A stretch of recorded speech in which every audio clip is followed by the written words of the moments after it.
Hi, I'm Alister Benn and you're watching Expressive Photography. We've had some really atrocious weather here on the west coast of Scotland in the last week or so, with gales and torrential rain, and a lot of the leaves have been blown off. But today's video, we're going to be out here in the landscape in very overcast light, and we're going to brighten up a dull day by composing with colour.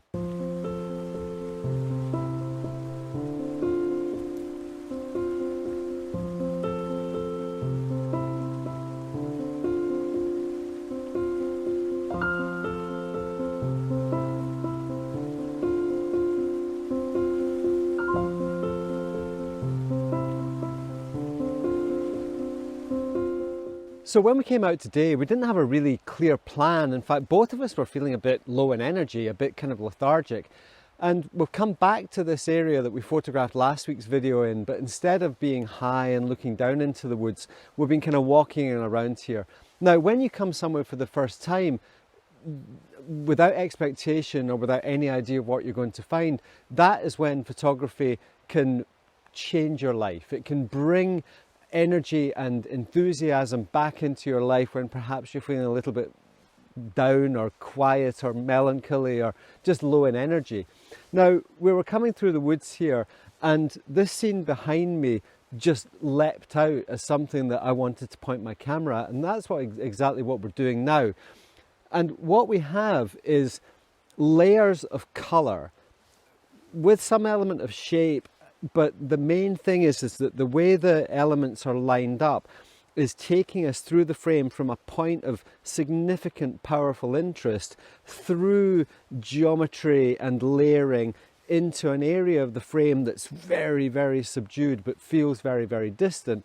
And I'm quite sure when I come to process this photograph that I'm going to be able to emphasize that depth and emphasize these color transitions.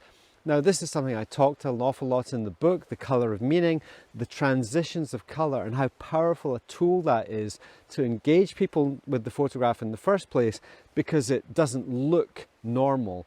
Most photographs are kind of a little bit flat and maybe a little bit uninteresting, or many photographs are. But what we're trying to do is to engage, to enthuse, to bring some of that energy that we're now feeling. And it's a really grey day.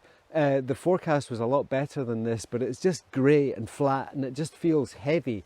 But this scene behind me is energizing me and making me feel very, very positive. So let's have a closer look at it. So this is the scene that I'm looking at, and as you can see, there's a very strong orange triangle down on that bottom left-hand side.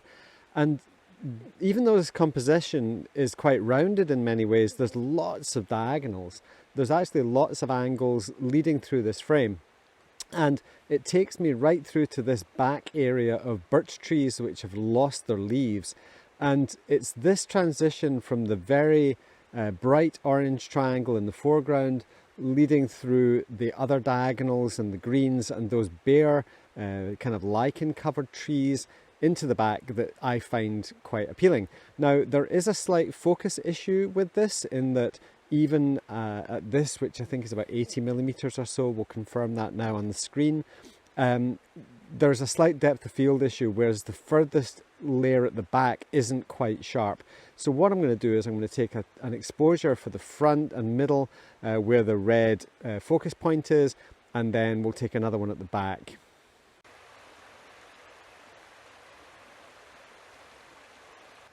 Now, one of the great blessings today is that there's no wind at all, and what that's allowing me to do is shoot with a much slower shutter speed at a lower ISO.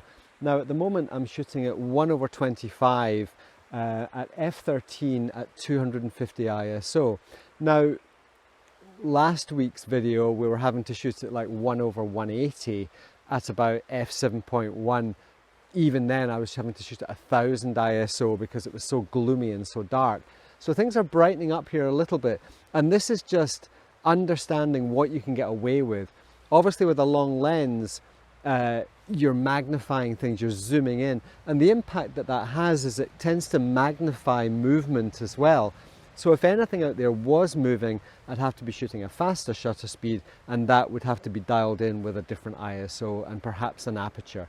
Even as it is though, I'm still having to focus stack these shots, And this is all just part of the technique necessary to kind of creatively capture what it is that's appealing to us. Something I talk an awful lot about on the channel is going with your gut and believing in your intuition. And when I first came down and walked down this path and saw this scene, it struck me as a vertical. Now I am shooting in 4x5 now, moving away from the squares, and that's forcing me to make decisions about horizontals or verticals. When you're shooting a square is a square. It doesn't matter which orientation it is. Now I've been here a while, and having taken the vertical shot, looking at the horizontal, I like it. You know, it tells me something different about the scene. And I've zoomed in slightly. I think I'm now at 135 millimeters. So I've zoomed in, which is filling the frame with more of the angles, more of the kind of the guts of the composition, as it were. The wider I was, the more trees there were, vertical trunks on the trees on both the right and the left hand side.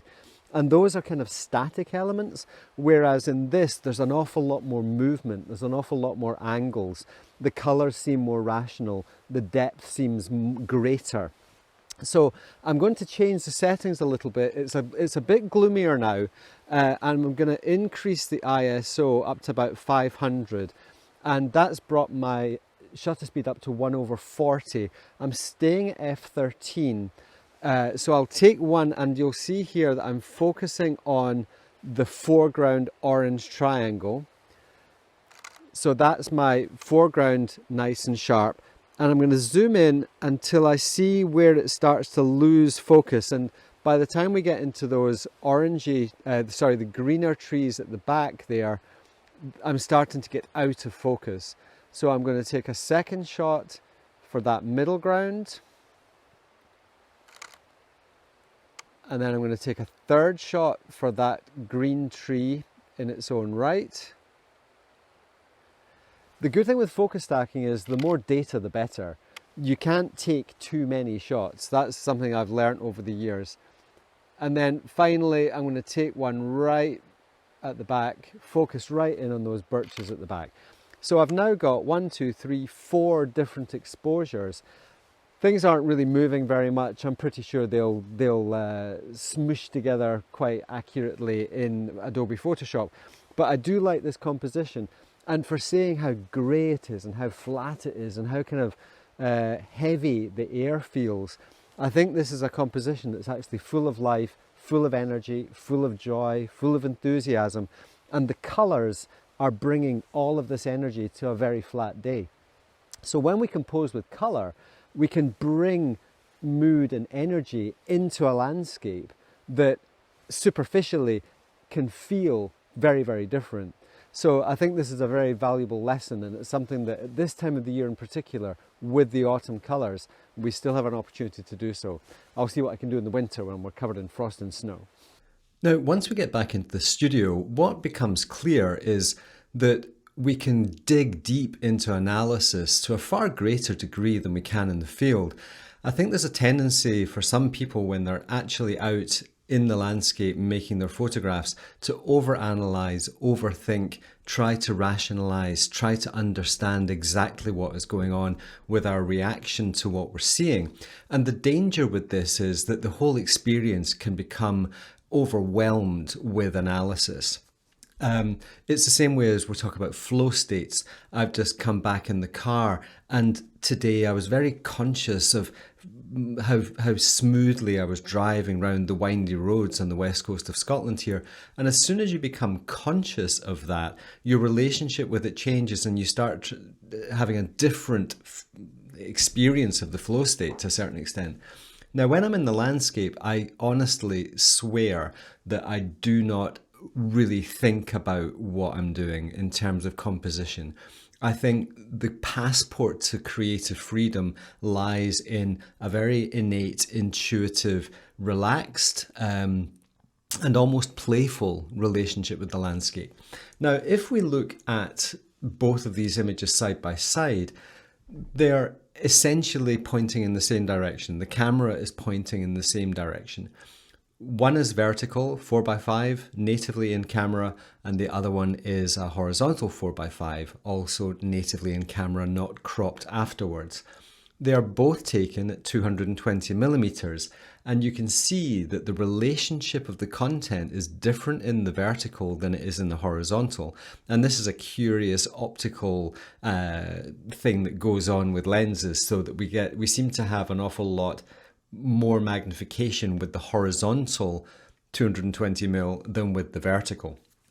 Now, what I want to do here is look at both of these compositions and understand why they're different, because they are clearly very, very different. So I'm going to start with the vertical here. Now, when I first walked down through this scene, or discovered this scene, it was the vertical that became the most obvious choice for me. Vertical compositions are very, very good at emphasizing height and also depth. And in this case, because we can see more of the trees in terms of their verticalness, they seem more massive. You know, there's an element of size and scale represented in this content. And the distance through to those back birch trees that have lost their leaves seems to be quite vast. I like the feeling of layers in this one. Now, all of this content down in the bottom right-hand side here, all these dark branches and the mossy branches down on the right-hand side there, those are both elements that are there to be, they add a sense of heaviness to a certain extent. The darker tones, the deeper blacks add weight. It's a very profound and obvious relationship to me. Darkness adds weight, whereas brightness adds an ethereal quality, or a more aerial and sort of heavenly nature to it. Luminosity brings energy and joy. Darkness brings a sense of heaviness and melancholy. And as we descend into those deeper areas of the trees, that sense of darkness becomes quite pervasive, and there's an emotional consequence to this. Now, back last year or earlier this year, I was making a lot of videos called Compositional Consequences. And this is absolutely how I approach my contemporary photography and image making. There isn't a right or wrong. The horizontal or the vertical isn't somehow better. It's just there are consequences that are different. This bottom left-hand side, this golden angled triangular area there, is broken by these deeper branches. And equally, the area on the right, the greeny mosses, we're seeing more of that red fern, dried bracken down on the forest floor there. There's an awful lot more earthy content down there. And there's a transition going up through the image and back into the image with these layers and this progression that takes us back into the dim and distant hillside there. And there's a very strong sense of earthiness and remoteness. And the color layers are nicely explicit.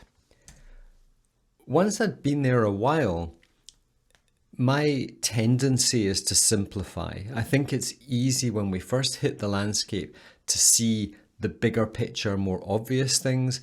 And then the longer we're there, we tend to sort of start to isolate things. And we'd only been there maybe an hour. And for a lot of that time, we'd been making the video.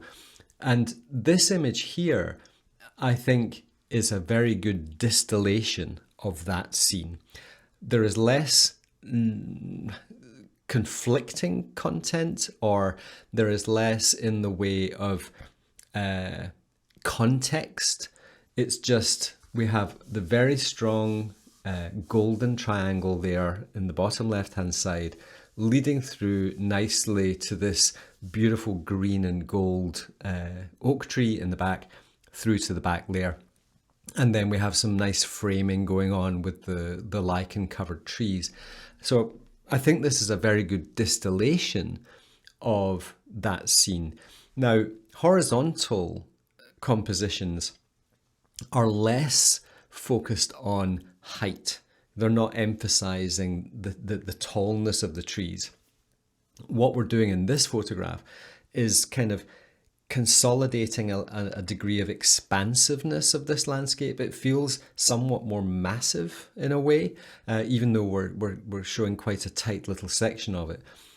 Of the two images, I think this one is more articulate, I would suppose, in terms of the graphical content that I wanted to get across with this scene. The triangles, the angles, the transitions of color and shape and pattern and texture, with obviously a strong emphasis on the depth through to the background there. So probably I do have a preference, and I think the horizontal is the one that I do prefer. However, the vertical is just as joyful. It's got lots of joyful content, but the way that other stuff creeps in at the bottom adds a slight dissonance, not a distraction, but it adds, well, dissonance is the perfect word, really. It just causes just somewhere to kind of drag us away from the main show. So for now, that's really the difference in these two compositions. But yeah, I like them both. Now, I'm not going to lie to you. I came out here today with Kristin and we were both feeling really low in energy. It just felt like the air was heavy and we were heavy and feeling tired, having spent too much time in the office, too much time in front of the computer. And we just decided to come out, force ourselves to come out. And I think what has happened is we've allowed the landscape to lift our spirits. And that feels like a gift from the landscape to us. And by using colour to compose, these warm colours act the same way as a sunrise or a sunset. That beautiful, joyful oranges and yellows and the reds in there are bringing the joy and the energy into our lives, and we feel very grateful for that. So hopefully you've found this little lesson to be useful. If you do, please hit the subscribe button, give us a thumbs up, click the like, do all that jazz. Please consider buying our latest ebook, The Colour of Meaning. It's being really well received, and hopefully some of the stuff that's included in these videos we cover in greater detail in the Colour of Meaning book. So grab yourself a copy of that. And we will see you next week. Thanks for tuning in, and I hope everyone is well during these very difficult times. So please take care of yourselves, and thank you very much for your support as always.